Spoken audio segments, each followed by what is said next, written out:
إن الحمد لله نحمده ونستعينه ونستهديه ونستغفره ونعوذ بالله من شرور أنفسنا ومن سيئات أعمالنا من يهده الله فلا مضل له ومن يضلل فلا هادي له أشهد أن لا إله إلا الله وحده لا شريك له وأشهد أن سيدنا محمدا عبده ورسوله اللهم فقهنا في الدين وعلمنا بالتأويل يسر أمورنا ولا تعسر وتمم لنا الخير يا أرحم الراحمين ولا حول ولا قوة إلا بالله العلي العظيم أما بعد Muslimin muslimat tuan-tuan dan hadirin yang dirahmati sekalian, alhamdulillah. Syukur Allah SWT masih lagi menggerakkan hati kita dan memberikan kekuatan kepada anggota kita untuk melangkah ke rumah Allah Ta'ala. Dan mudah-mudahan dengan kedatangan kita ke rumah Allah Ta'ala diganjari dengan pahala istighfar sebagaimana yang dijanjikan oleh Allah Ta'ala. Dan insyaAllah nanti masuknya waktu Isyak kita mengisi dengan pengisian sambungan daripada perbincangan kita yang baru ini berkaitan dengan kitab Tuhfatul Ghalibin, perkara-perkara yang mana merosakkan iman, perkara-perkara yang merosakkan iman. Dan kalau tuan-tuan ada kitab yang Rumi pada muka surat 17, 16, 17 muka surat 16. Muka surat 16 rangkaian yang keempat. Kalau kitab Jawi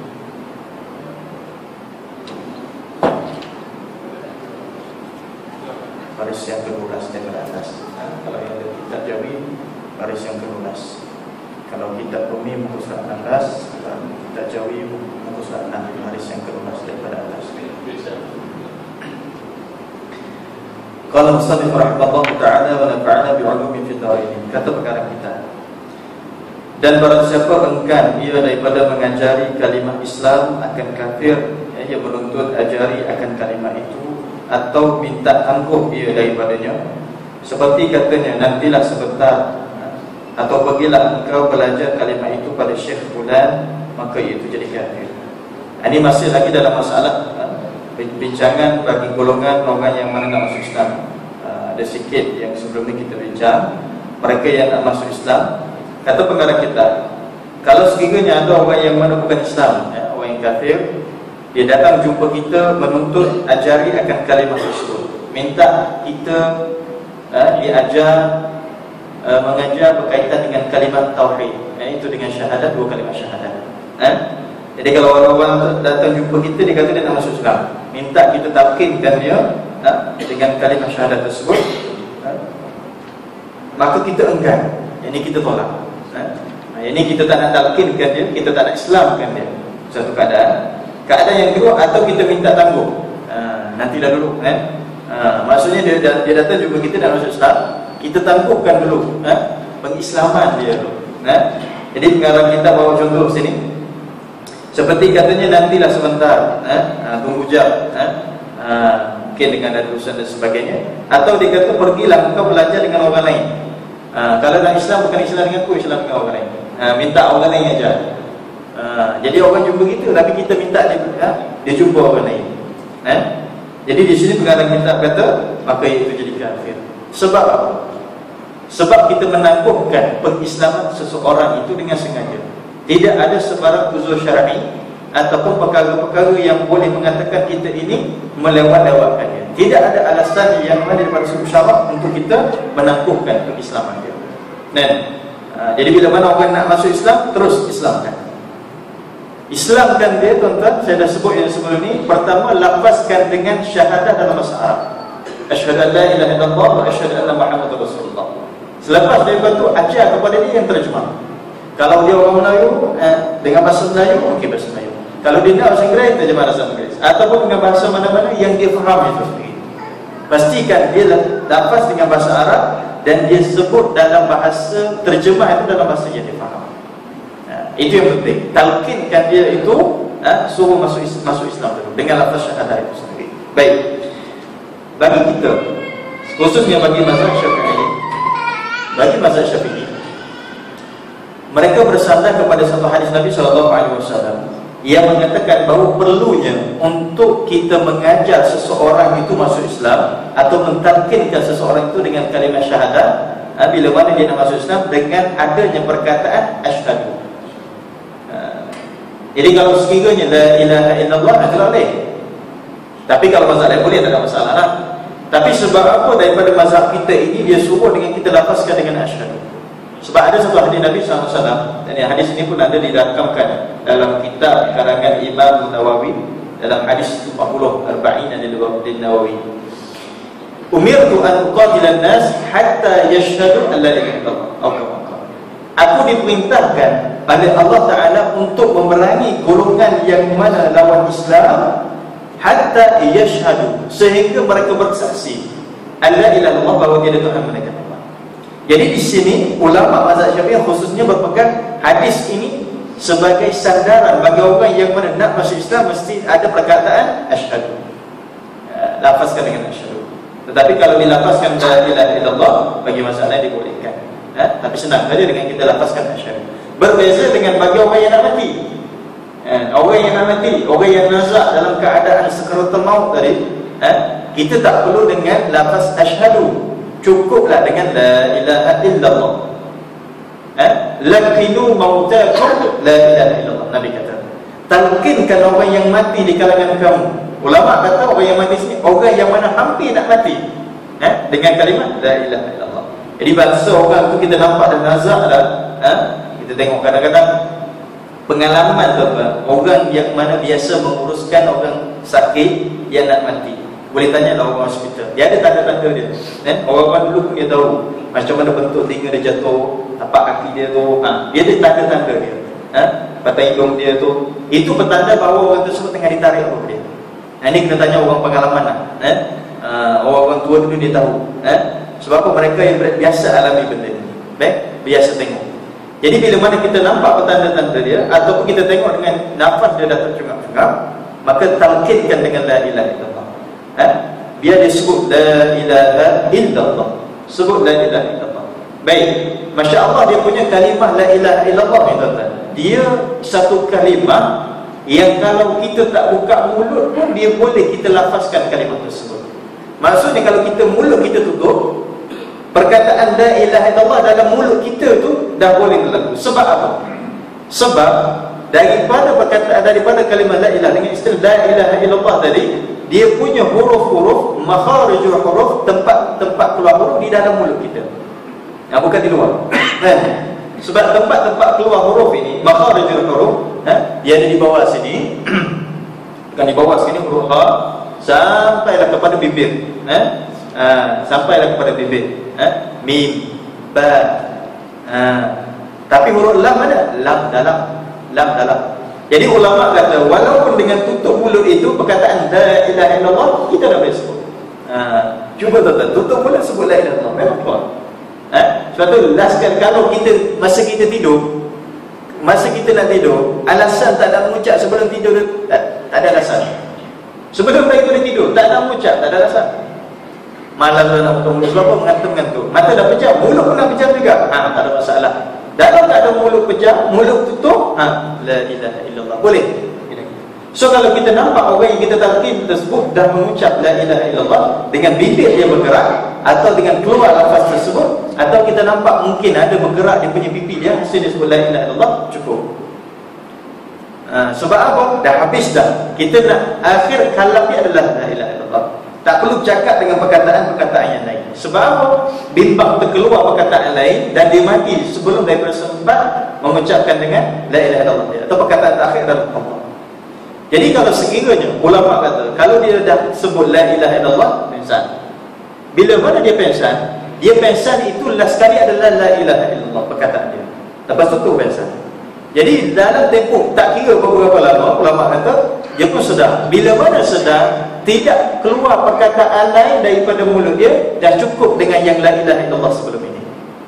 Tapi kalau dia sedar tiba-tiba dia minta air, dia minta air, maksudnya dia mengeluarkan perkataan lain, maka talqinkan balik dengan la ilaha illallah. Kalau nak sebut la ilaha illallah mungkin susah, kita ajar dengan perkataan Allah, Allah, biar dia sebut perkataan Allah. Ini antara kaedah untuk laqinu, mentalqinkan orang yang mana nak nak menikah dalam keadaan sakaratul maut. Jadi kalau orang yang nak masuk Islam, orang minta kita ajarkan kalimah syahadah, maka terus saja tuan-tuan. Ikut saya. Syahadat la ilaha illallah. Sikit-sikit kita bagi sekat-sekat, lepas tu kita terjemahkan. Tak perlu tanggung-tanggung. Lepas daripada kita talqinkan, okey, buat urusan dengan pejabat agama. Kalau sampai di pejabat agama, dia orang nak talqinkan, tak ada masalah. Nak talqinkan beribu kali pun tak ada masalah. Sebab apa? Nabi dah pesan kepada para sahabat, jadidu imanakum, perbaharui iman kamu dengan cara perbanyakkan dengan la ilaha illallah. Tapi Masya Allah kita tuan-tuan, dalam kita sehari-hari ni kita semayang, rupanya dalam semayang kita ada syahadat di sana. Walaupun di luar mungkin kita malas nak bersyahadat, tapi dalam sembahyang tu dah diwajibkan untuk kita bersyahadat masa kita baca tahiyat akhir. Tahiyat akhir tu wajib. So macam mana pun kita bersyahadat dalam sembahyang. Baik. Mazhab Maliki pernah berkata, benda ni pernah kita sebut sebelum ni.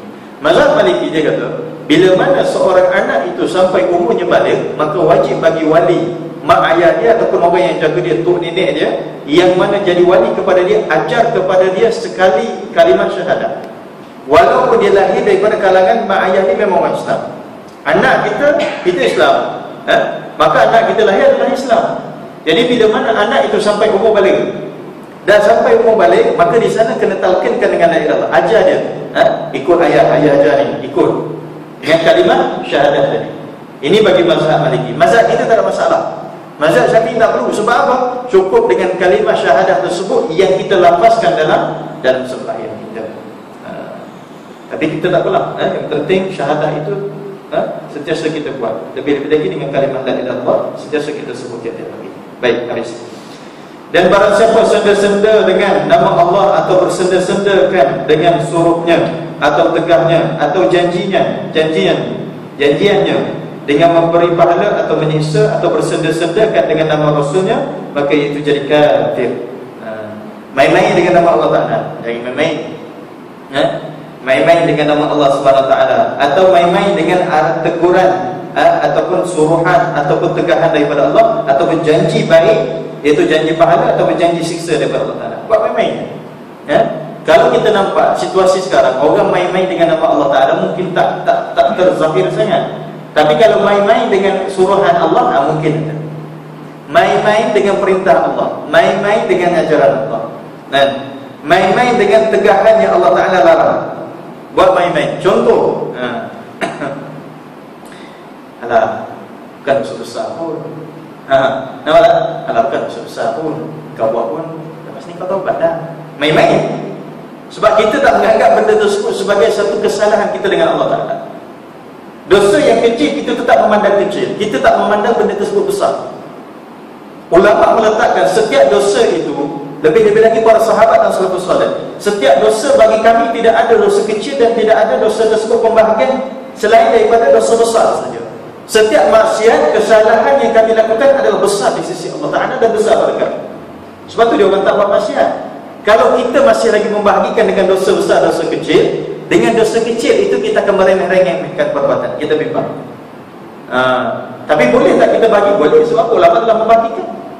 Sebab Nabi dah sebut secara jelas, sabu mubiqat, contoh perkara-perkara yang mana membinasakan, ulama kata termasuk daripada dosa besar macam ni. Yang disebut sebagai dosa kecil itu banyak sangat dan tak terkira. Tetapi ini bagi diri kita, bukan kita buat pada orang lain, kita buat pada diri kita. Yang kecil pun aku nak anggap sebagai dosa besar. InsyaAllah tuan-tuan kita tak akan buat. Dosa besar, tinggalkan sembahyang, takut tuan-tuan. Contohlah, sekarang pukul 5 minit contoh, dapat 5 minit, dapat 5 minit. Nanti lebih kurang setengah jam lagi, atau 25 minit, 20 minit lagi masuk waktu isyak. Bayangkan 8.30 tuan-tuan, 5 minit lagi nak masuk waktu isyak. Contohlah, 5 minit lagi nak masuk isyak, tuan-tuan tak sembahyang. Apa perasaan? Tak selesa, tak boleh duduk tuan-tuan. Lebih-lebih lagi bayangkan kalau tuan-tuan dengan drive, tengah bawa kereta jam, tak sembahyang lagi, tak sembahyang lagi maghrib, saya tak selesa. Sebab apa? Sebab kita tak dengar sembahyang. Alhamdulillah. Bila mana jumpa dengan arak, ya Allah, saya rasa kalau tuan-tuan masuk pasar raya yang ada dihidangkan, masuk diletakkan, ada jual bahagian yang arak contoh, tapi dia orang letak belakang, kita nak lalu sebelah belakang pun rasa macam tak selesa kan? Tak nak lalu pun takkan lalu. Melainkan kalau memang kita nak beli barang yang memang dekat dengan sana, tu pun tak paksa. Kalau sekadar nak lalu, saya tak. Sebab apa? Kita letak benda tersebut sebagai benda yang besar. Macam mana dengan dosa kecil? Dosa kecil tu tuan-tuan. Dengan memandang aurat, lelaki memandang aurat wanita, wanita memandang aurat lelaki, pergaulan yang bebas, ala kecil je. Yang ala kecil tu kita bimbang benda tersebut menyebabkan kita tak rasa bersalah dengan dosa yang kita buat. Jangan main-main dengan perintah Allah Subhanahu Wa Taala. Janji Allah Taala, janji Allah Taala. Ada orang main-main dengan janji Allah Subhanahu Wa Taala. Bila mana janji nak contoh, Nabi SAW sebut antara perkara yang mana disegerakan dia punya balasan apa dia? Derhaka kepada ibu bapa. Kalau seorang itu derhaka kepada ibu bapa, yang dikatakan disegerakan dia punya azab, balasan dia, sekarang tak ada apa pun. Dia derhaka kepada mak ayah dia, tapi sekarang tak ada apa pun. Okey je kan. Janji Allah Ta'ala mana janji dia kan. Orang yang mana mengingkari janji Allah Ta'ala ataupun rasa remeh dengan janji Allah Ta'ala, ini sifat kaum-kaum yang sebelum ini. Buka dalam Quran tuan-tuan, belasan daripada kaum yang Allah Ta'ala sebut, yang antara sifat mereka yang pertama mendustakan para nabi yang didatangkan kepada mereka. Yang kedua, mereka ini tak percaya dengan janji-janji para rasul ataupun yang Allah Ta'ala bawa melalui wahyu-wahyu. Belasan, ada ulama simpulkan sampai 12, ada yang sampai 11. Nak cerita banyak kaum yang Allah Ta'ala sebut dalam Quran, dia punya perangai salah satu dustakan para rasul. Yang kedua, tak percaya dengan janji Allah Ta'ala. Cuba tengok umat yang sebelum ini, gambaran macam mana dalam Quran tersebut. Mana janji yang sebelum ini? Yang Tuhan kamu nak, yang cerita mana? Dia permain-mainkan, dia cakap depan Rasul itu, yang bawa janji itu, permain-mainkan dia. Tetapi Allah Subhanahu Wa Taala datangkan benda tersebut. Allah Ta'ala janji memang akan kena, tapi bila Allah Ta'ala tak bagi tahu. Masya Allah tuan-tuan, kalau tuan-tuan tengok balasan umat-umat yang mana Allah Ta'ala azab sebelum ini, yang Allah Ta'ala musnahkan yang sebelum ini, cuba tengok, dah berlaku dah di dunia kita zaman sekarang. Banjir ada. Bukan nak kata di negara kita, dunia kita. Walaupun tak semua, ada tempat yang berlaku, tempat yang berlaku. Banjir, runtuhan, tenggelam, apa lagi? Tanah tiba-tiba runtuh, ataupun tanah tiba-tiba mendah. Semua ada. Yang mati berapa ramai? Ada mati. Yang sikit pada yang ramai pun ada. Tapi ini gambaran azab-azab yang Allah Ta'ala telah bagi kepada umat-umat yang sebelum ini. Maksudnya, kalau kita sebut berkaitan dengan perkara yang kemungkaran yang berlaku dalam dunia sekarang, seumpama kita kata, kalau logik akal kita, tidak ada alasan untuk Allah Ta'ala tak datangkan azab. Complete sense. Zaman Fir'aun bunuh anak lelaki, zaman kita lagi canggih manggil. Anak lelaki bunuh, anak perempuan bunuh, mak bunuh, ayah bunuh, semua orang bunuh kan? Kalau zaman jahiliah ada anak perempuan saja.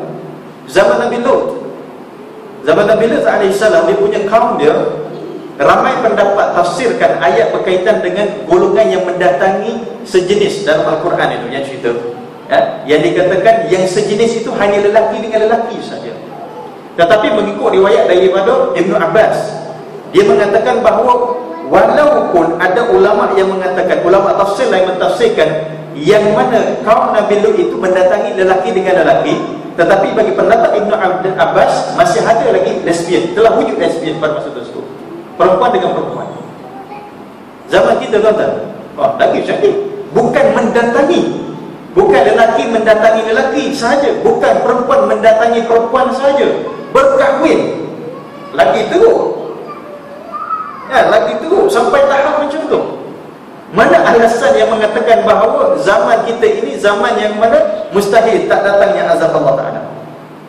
Sebab apa? Kalau dibandingkan dengan apa yang mereka buat, umat-umat sebelum buat, dah berlaku zaman kita. Tetapi barakah yang ada pada Nabi Muhammad SAW, Allah Ta'ala tahan benda tersebut dengan sebab daripada kita umat Nabi Muhammad. Satu, terima kasih kita kepada Nabi Muhammad.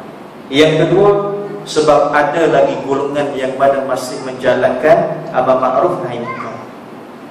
Orang yang tuan-tuan, orang yang mana menjalankan amar ma'ruf nahi munkar, antara penyebab bala Allah Ta'ala dipiskan. Jangan jadi alasan untuk kita tak buat baik, tak buat amar ma'ruf nahi munkar. Maaf, dibagi contoh, saya bangga dengan golongan yang mana duduk dalam satu jemaah, walaupun setengah orang saya tak setuju, bagi saya bagus mereka ini, daripada satu aspek kita tengok yang positif. Orang ini kita tengok semua, kita kena tengok positif. Yang benda negatif tersebut kita islahkan, kita betulkan. Contoh kita kata jemaah tabligh. Bagi saya rasa saya tak mampu buat sebagaimana mereka buat. Keluar daripada rumah, duduk dan di masjid, lepas tu ke rumah dengan rumah mengajak orang ke rumah Allah Ta'ala. Berani tak tuan-tuan? Kalau kita yang tak pernah seumpama itu, okay, insyaAllah malam ni ada kuliah, kita nak bagi tahu malam ni ada kuliah pun rasa macam tak tergamak. Tapi Masya Allah, Allah Ta'ala telah bagi satu ruang kepada kita. Kalau kita tak boleh buat macam dia orang, yang dia orang direct amar ma'ruf nahi munkar, kita boleh dalam bentuk yang lain. Kita menegak orang daripada buat benda jahat. Di jalanan kita tegur orang. Dalam masa yang sama, kalau kita tak boleh face to face dengan orang tersebut, ini Allah Ta'ala dah bagi saluran medium kepada kita, iaitu internet. Contoh dengan telefon cukuplah tuan-tuan, smartphone kita. Kita whatsappkan kepada grup kita perkara yang termasuk daripada amal ma'ruf nahi munkar. Insya-Allah kita daripada orang yang tergolong melakukan benda amal ma'ruf nahi munkar. Penghalang kepada bala Allah SWT turun. Yang ketiga, bala Allah SWT ini tersekat, tak turun ini disebabkan kita berpagi-pagi dengan kita bersedekah. Nabi SAW sebut dalam satu hadis, dengan mafhum dia, orang yang mana pagi dia bangun, dia bersedekah, dengan infak dia pada jalan Allah SWT ikhlas, bala tidak akan kena pada dia. Sebab tu kalau kita datang ke masjid, kita datang ke surau tuan-tuan, sekurang-kurangnya kita bawa duit, kita masukkan dalam dana tabung masjid, atau kita bagi direct kepada orang yang kita nak bagi, tak masalah. Maksud di sana kita melakukan salah satu infak, sedekah yang mana kebaikan untuk diri kita Allah Ta'ala tidak akan turunkan pada tersebut. Sebab itulah bagi orang yang mana menolak janji-janji Allah Ta'ala, tak yakin dengan janji Allah Ta'ala, ini sifat perangai bagi orang-orang yang Allah Ta'ala musnahkan kaum-kaum yang terdahulu. Baik. Atau bersedia-sedia dengan nama Rasulullah SAW, Nabi Muhammad.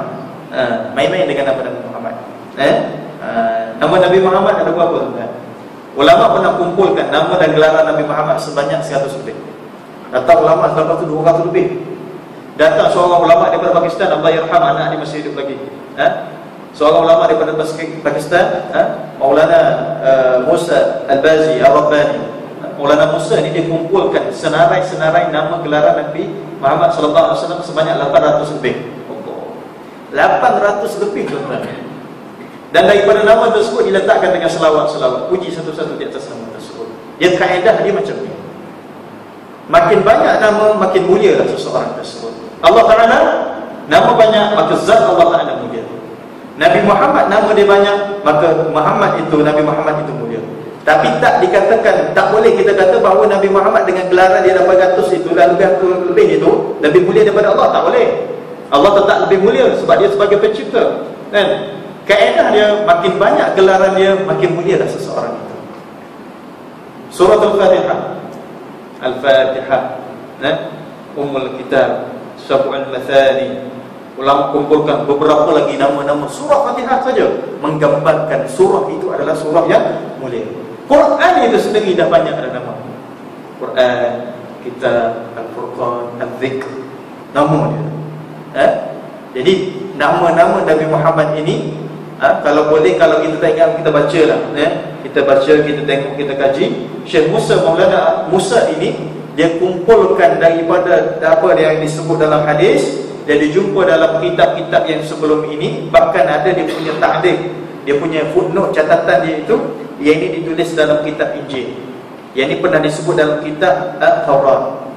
Cukup sampai 800. Jadi kalau satu saja nama Nabi Muhammad itu diambil dan dibuat main-main, pengarang kita kata maka jadi kafir lah dia.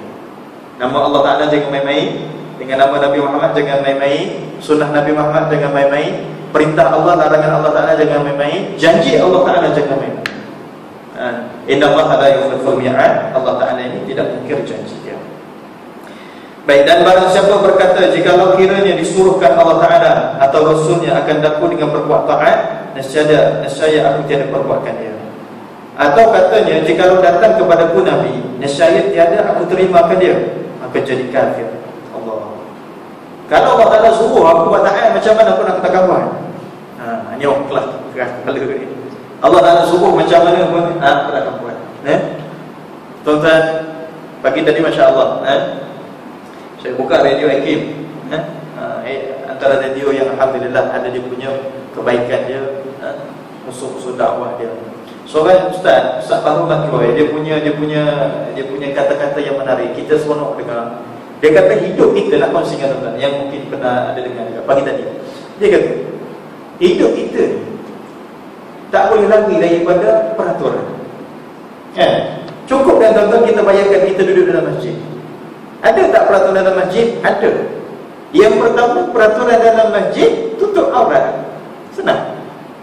Peraturan dalam masjid. Kalau di rumah nak buka aurat, tak buka lah. Itu rumah kita. Sekarang rumah Allah.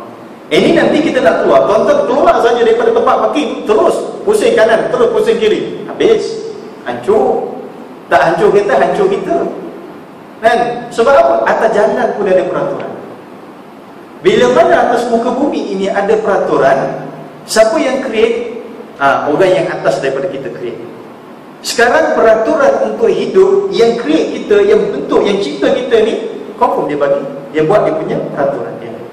Dan peraturan daripada Allah Subhanahu Wa Taala ini bukan untuk menyekat. Allah Ta'ala tak sekat, Allah Ta'ala nak mengawal. Allah Ta'ala dia kata nak kawal kita. Contoh, sebab apa peraturan Allah Ta'ala suruh kita sembahyang 5 waktu?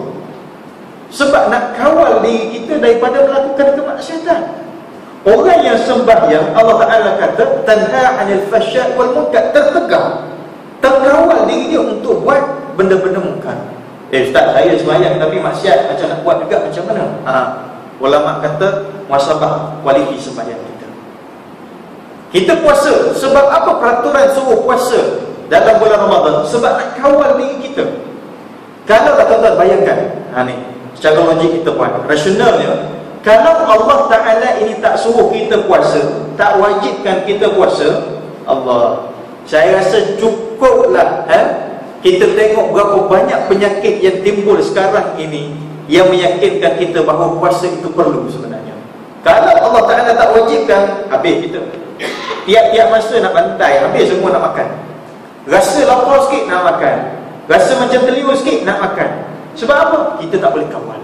Di sana Allah Ta'ala nak kawal. Kawal apa?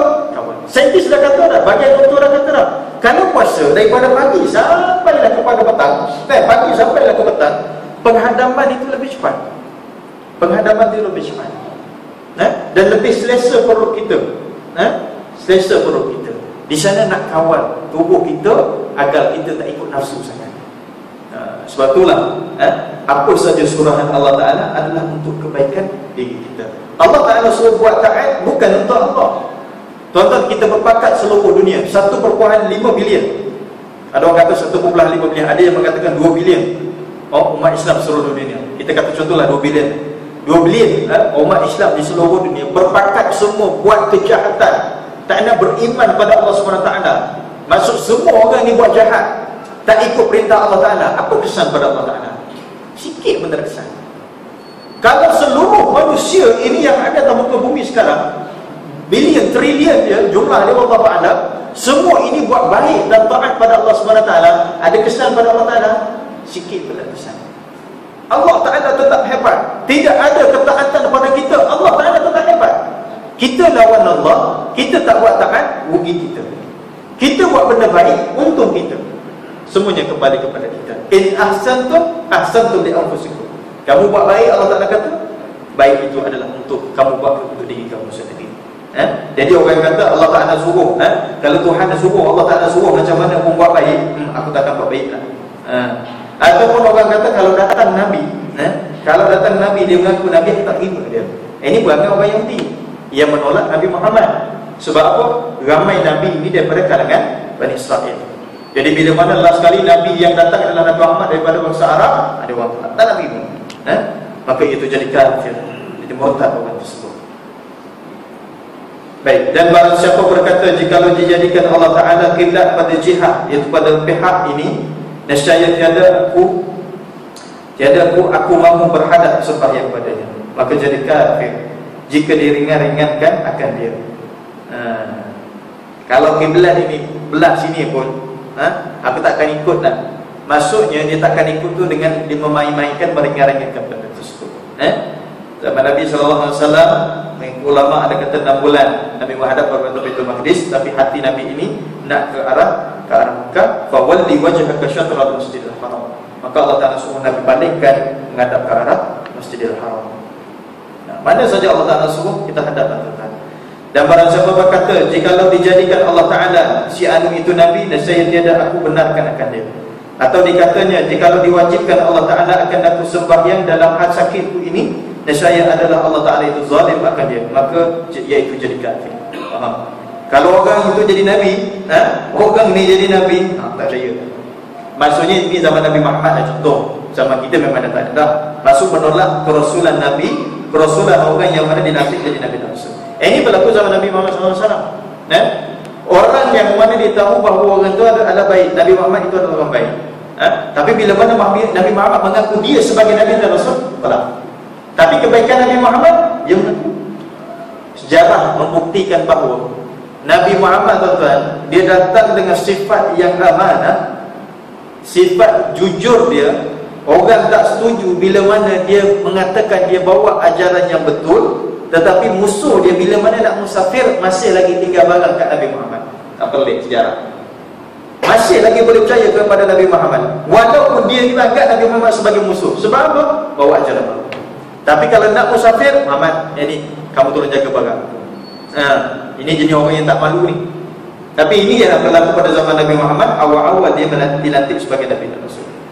Dan ataupun orang yang mana dia kata, kalaulah masa aku sakit pun Allah Ta'ala nak wajibkan sembahyang, zalim Allah. Zalim betul Allah. Aku sakit, macam mana aku nak sembahyang? Tuan-tuan, kadang-kadang kita dengar orang kata macam mana. Kalau kita suruh orang sembahyang, kau apa tahu aku sakit je sekarang, nak sembahyang macam mana? Jangan kita tuduh dia jatuh akidah. Ya, kita nasihat dulu. Kadang-kadang orang menganggapkan bahawa sembahyang susah. Tuan-tuan, sembahyang yang perlu berdiri adalah sembahyang fardu, satu.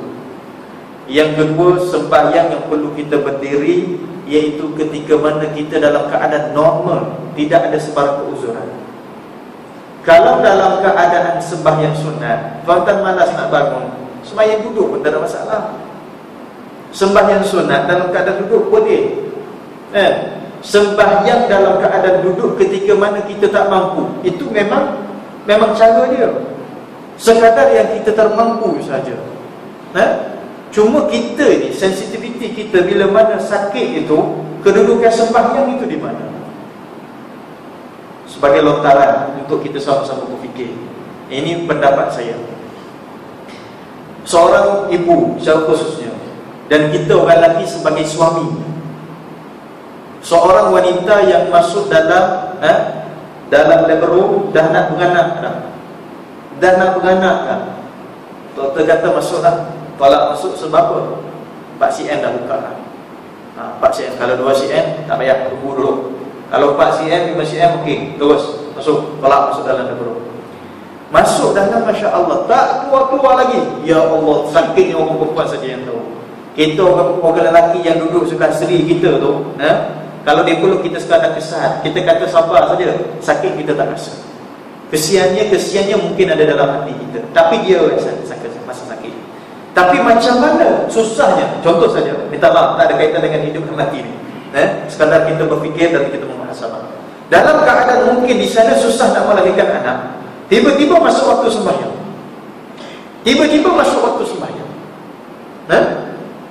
Mungkin kita masuk pukul 12.30, pukul 1 suku atau pukul 1 tu dah masuk azan Zuhur.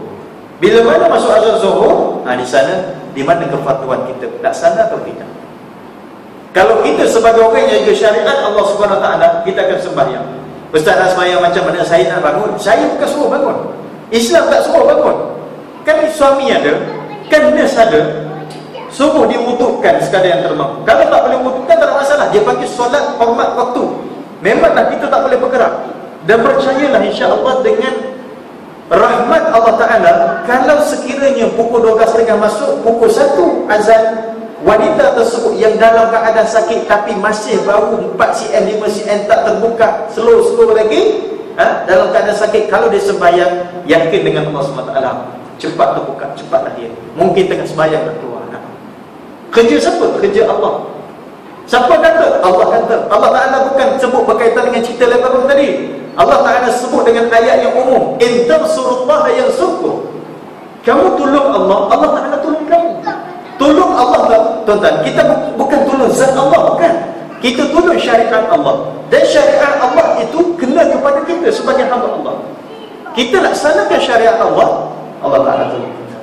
Itu kena. Siapa yang sakit, jangan rasa berat dengan satunya ibadat solat. Jangan rasa susah. Semayanglah sekadar yang termampu. Siapa rasa sakit, buatlah, tambahkan ibadatnya di sana. Sebab apa? Sebab Allah Ta'ala telah membuka pintu pengampunan. Allah Ta'ala telah buka pintu-pintu taubat kepada dia. Dia rasa menyesal dengan perbuatan dia. Jadi kalau orang sakit, kita nasihatkan dengan cara yang baik. Mungkin daripada peserta tersebut dia akan emosi, nasihatkan dia. Tapi kalau orang tersebut dia memang dia cok, Allah Ta'ala zalim, aku semayang, aku sakit pun suruh aku semayang lagi, memang zalim betul.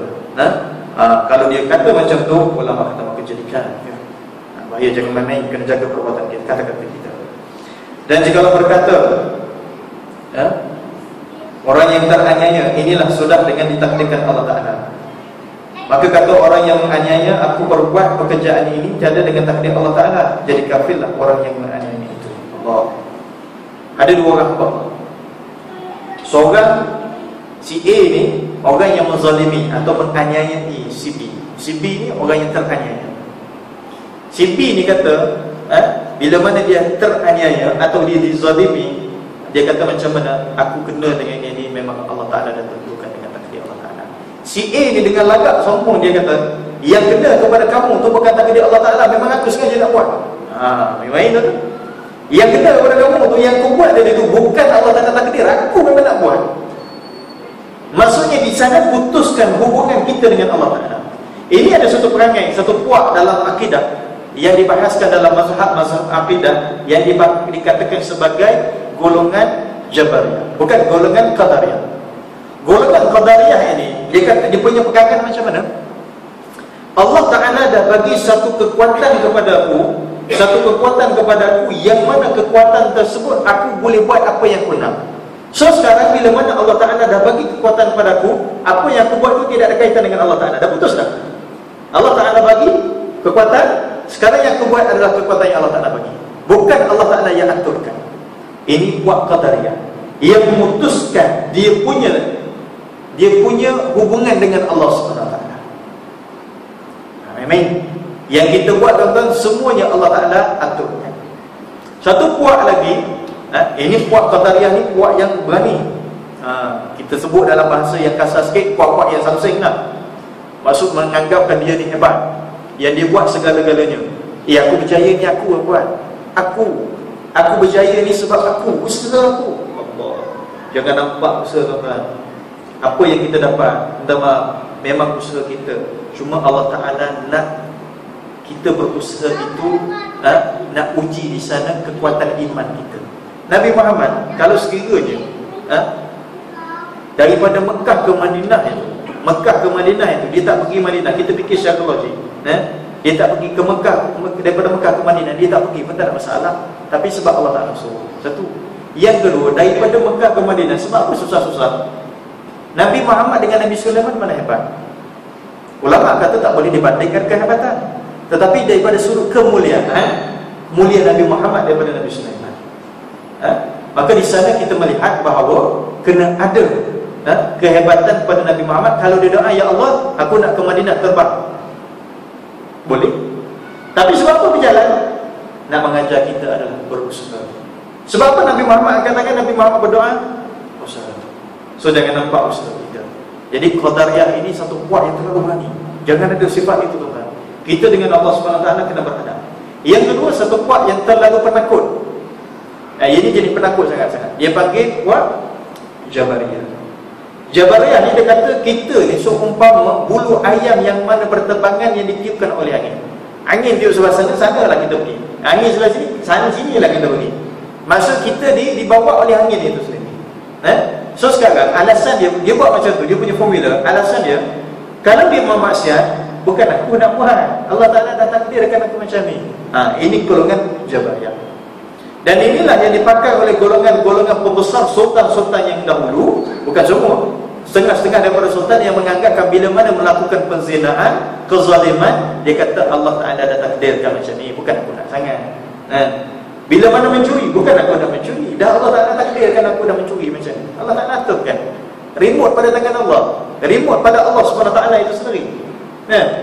Remote Allah Ta'ala yang kawal kita. Tak boleh buat macam tu. Jangan terlalu penakut, jangan terlalu berani. Kita kena wasatiyah, tengah-tengah daripada kalangan ahli sunnah wal jamaah.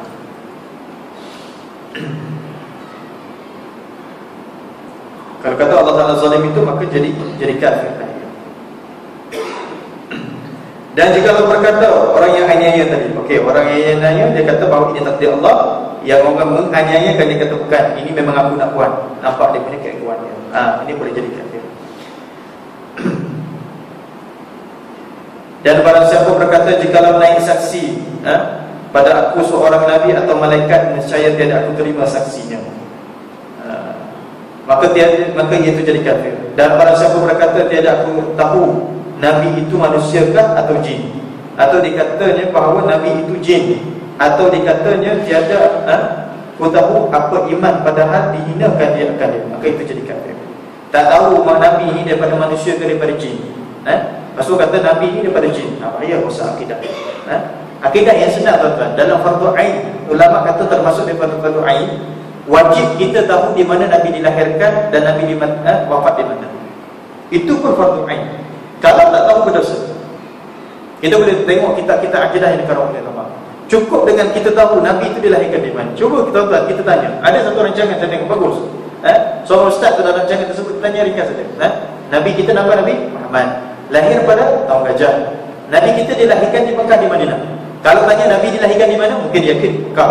Tapi bila mana ditanya Nabi dilahirkan di Mekah, di Madinah, Mekah ke Madinah? Blur. Kalau tak ingat lain, tapi kalau memang tak tahu, ada masalah. Kena jaga. Itu fardu ain.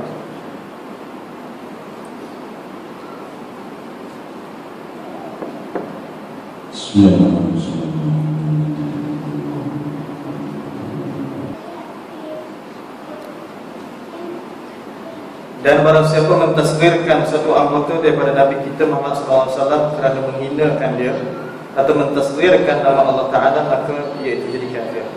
Mentasghir maksudnya meremeh-remeh atau mengecil-kecilkan, iaitu menghina-hina salah satu anggota Nabi Muhammad SAW. Nabi Muhammad dia punya anggota, dia berhujung rambut sampai hujung kaki itu adalah sempurna. Sempurna, perfect. Rambut dia perfect, sampai dia punya hujung kaki dia perfect. Tapi kalau ada di kalangan orang yang mana menghina atau mengecil-kecilkan, main-main dengan salah satu anggota Nabi Muhammad SAW, boleh jatuh kepada kafir. Sebab apa? Sebab ini adalah kekasih Allah SWT. Kekasih Allah SWT. Contoh, kadang-kadang sebab Nabi Muhammad dia ada khatmun nubuwah. Belakang ni dia punya kesan bukti kenabian dia. Ulama kata sebab timbul isi yang mana seumpama timbul macam tu. Macam seumpama nak kata parut, seumpama macam tu lah. Kita nak gambarkan sesuatu kita tak tengok macam mana. Sebab ada di kalangan para sahabat yang mana merasa sentuh sendiri dia rasa timbulnya yang mana tanda itu di belakang Nabi SAW. Di antara setengah ulama kata di antara dua tulang pekat itu. Tulang kepasnya. Baik. Kalau orang kata Nabi pun ada parut, main-mainkan Rasulullah. Nabi pun ada parut, macam mana kamu pun ada parut juga, jangan. So bapa kata itu adalah parut Rasulullah. Bukan itu parut Rasulullah, itu adalah tanda yang Allah Ta'ala. Hikmah yang lebih hebat lagi Allah Subhanahu Wa Ta'ala. Jangan main-main atau menghina nama Allah Subhanahu Wa Ta'ala. Main-main daripada 99 nama Allah Ta'ala buat main-main. Jangan. Sebab tu tuan-tuan, kita bawa handset yang mana adanya ayat Quran, adanya Al-Quran itu dalam telefon kita yang kita download itu. Kalau kita masuk dalam tandas, kalau boleh kita offkan dia. Kita offkan dia. Kalau kita tak boleh off, kita jangan buka. Sama juga kalau sekiranya benda tersebut kalau kita tak boleh letak di luar, kalau letak di luar mungkin berlaku pencurian. Sama juga dengan Quran. Kita masukkan Al-Quran dalam tandas itu, hukum dia adalah makruh. Yang jadi haram bila mana kita mempermain-mainkan dia. Yang tasghir tadi, mempermain-mainkan. Mempermain-mainkan ayat Quran tadi. Contoh cincin. Siapa yang pakai cincin yang mana cincin itu ada perkataan Muhammad Rasulullah, ataupun cincin yang diukir dengan perkataan Allah itu sendiri, masuk tandas. Ulama kata paling kuat terbalikkan dia, lepas tu genggamkan. Jangan terkena dengan hawa ataupun dengan udara yang dalam tandas itu. Maksudnya jangan dipamparkan, dizahirkan dalam tandas itu sendiri. Genggam. Atau kalau boleh letak dalam poket, atau kalau boleh letak dalam mulut, ulama kata sampai tahap itu. Sebab apa? Nak menjaga sampai tahap kita mulianya, walaupun dengan satu tulisan ataupun ukiran itu sendiri. Kena jaga, jangan main-main. Dan yang terakhirnya, dan barang siapa berkata bagi orang yang mengucap la haula wala quwata, bahawa la haula wala quwata itu tiada mengayakan daripada lapar, maka jadi kafir. Siapa yang kata, kalau orang kata la haula wala quwata illa billah, la haula wala quwata illa billah, tidak ada daya dan tidak ada kekuatan melainkan daripada Allah SWT. Maksud Allah Ta'ala yang power, dia yang bagi, dia yang buat segala-galanya. Orang tu kata, kau buat macam tu pun tak hilangkan lapar kamu. Katalah macam mana pun tak hilang lapar kamu, tetap lapar juga. Main-mainkan dengan kalimah la haula wala quwata illa billah. Yang pertama, dia memainkan dengan lafaz la haula wala quwata illa billah.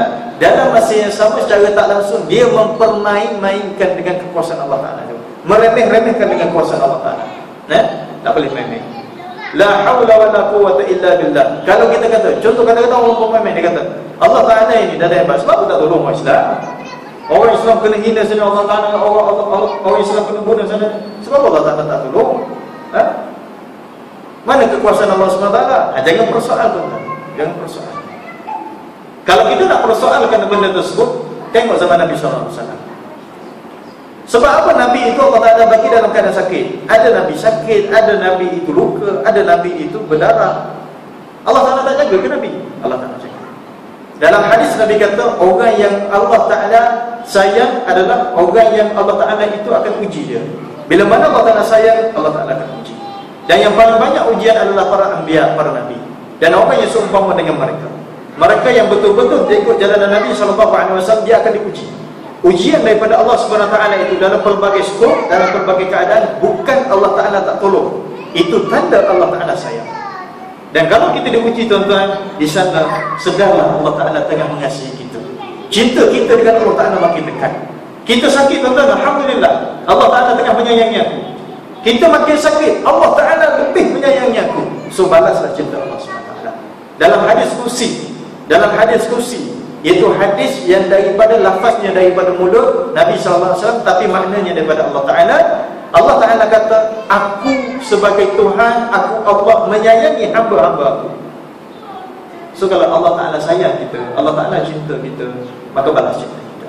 Bukti Allah Ta'ala cinta kita, tuan-tuan, kita makin rasa senang, makin rasa seronok buat ibadat. Kita rasa kita diuji, kita sakit atau diuji dalam pelbagai keadaan, di sana Allah Ta'ala menunjukkan bahawa Allah Ta'ala cinta kepada kita. Itu konsep dalam kecintaan dengan yang Maha Agung. Sebab itulah apa yang kita sebut yang keluar daripada mulut kita, kena fikir dengan logik akal dan disertakan dengan Al-Quran dengan sunnah, iaitu dengan ilmu yang sepatutnya. Jangan keluar main-main perkataan, bimbang, sebab ini melibatkan akidah kita. InsyaAllah kita akan sambung masih lagi dalam perbahasan berkaitan dengan perkara-perkara yang merosakkan akidah. InsyaAllah ada soalan satu tu. Bila dengan Allah Husnuzon untuk saya, Husnuzon sudah doktor pada Allah, dan sebelumnya rasa satu kepada Allah. Namun ada orang, bukan pribadi, ada orang bila diuji Allah, semakin dekat dengan Allah semakin diuji. Semakin jauh pada Allah, hidup sedang redam. Dan dia kritik Allah, protes Allah sebagainya. Ini macam mana? Nak menasbi orang yang mengadu kepada kita kadang-kadang. Dalam Quran Allah Ta'ala dah beritahu, manusia ni perangai dia macam mana? Bila mana dibagi nikmat, Masya Allah, dia kata apa? Allah Ta'ala sayang aku. Cuba tuan-tuan balik buka satu surah saja, surah Al-Fajr, wal fajri wa layalin ash wasyaf'i wal watr. Dalam tu ada Allah Ta'ala uji kita. Bila mana seorang itu diuji dan dia ada pada, lepas tu dia bagi dalam keadaan yang elok, last sekali dia kata Allah Ta'ala muliakan aku. Dia duduk dalam keadaan selesa itu, Allah Ta'ala sayang aku sekarang ni. Tapi bila mana Allah Ta'ala uji, Allah Ta'ala sempitkan rezeki dia, Allah Ta'ala hina aku, Allah Ta'ala tak sayang aku. Ini perangai manusia. Sebab apa? Kita konsep sebagaimana yang disebutkan awal tadi, kita memahami cinta itu selesa. Cinta itu tak memerlukan pengorbanan. Kalau kita sebut pun sekadar sebut tapi tak mampu untuk kita buat. Kalau kita cinta pasangan, itu pun memerlukan pengorbanan. Kenapa? Sebab kita cinta. Cinta dia, kita korbankan harta, kita korbankan masa. Kerana cinta pada pasangan kita. Cinta pada Allah, korbankan masa. Masa kita nak lalai, kita dengan dunia, kita tumpukan untuk akhirat kita. Kita cinta kepada Allah SWT, harta yang Allah Ta'ala bagi, yang Allah Ta'ala pinjamkan itu, laporkan untuk Allah SWT. Itu cinta. So, apa yang Allah Ta'ala bagi kepada kita, anggaplah Allah SWT nak uji kita. Dan saat ketika Allah Ta'ala uji, anggaplah Allah Ta'ala tengah cubit kita, bahawa nak sedarkan kita bahawa Allah Ta'ala tengah menyayangi kita. Mudah-mudahan kita tegur daripada Allah Ta'ala sayang, dan kita cekal dalam ujian yang Allah Ta'ala bagi, insyaAllah. Allah Ta'ala. Bismillahirrahmanirrahim. Alhamdulillah wassalatu wassalamu ala asyrafil anbiya'i wal mursalin sayyidina Muhammadin wa ala alihi washabbihi ajma'in. Allahumma fa'alna bima 'allamtana wa 'allimna ma yanfa'una wa zidna ilman nafi'a. Allahumma ihfaz imanana waj'alna akhira kalamina la ilaha illallah. Rabbana atina fid dunya hasanah wa fil akhirati hasanah wa qina adzabannar. Walhamdulillahi rabbil alamin. Assalamu alaikum.